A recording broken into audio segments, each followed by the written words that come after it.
বিমানের পাইলট তৌকির ইসলাম সাগরের মৃত্যুর মাত্র 15 দিন পর তার একমাত্র বোন সৃষ্টির বিয়ের ছবি সোশ্যাল মিডিয়ায় ভাইরাল হয়ে নেটিজেনদের মাঝে তৈরি করেছে তীব্র আলোচনার ঝড়। সাদা শাড়ি আর কনের সাজে সৃষ্টির সেই ছবিগুলো দেখে অনেকেই বিস্মিত।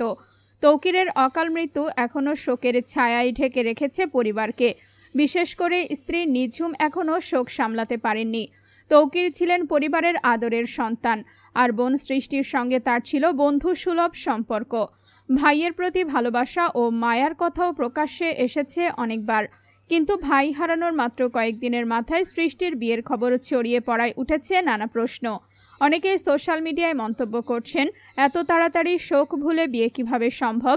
তবে অন্য একটি পক্ষ বলছে, সৃষ্টির বিয়ে আসলে কয়েক মাস আগেই সম্পন্ন হয়েছিল, কিন্তু সেই খবর ও ছবি এখন ভাইরাল হয়েছে। সৃষ্টি একজন মেডিকেল শিক্ষার্থী, আর তার স্বামী একজন ইঞ্জিনিয়ার। ঘটনাটি ঘিরে নানান গুঞ্জন চললেও তৌকিরের পরিবার এখনও এই বিষয়ে প্রকাশ্যে কিছুই বলেননি। ভাই হারানোর পরও সৃষ্টির নতুন জীবনের শুরু নিয়ে নেটিজেনদের মতভেদ স্পষ্ট। কেউ সমালোচনা করছেন, কেউ আবার ব্যক্তিগত সিদ্ধান্তের প্রতি সম্মান জানাচ্ছেন।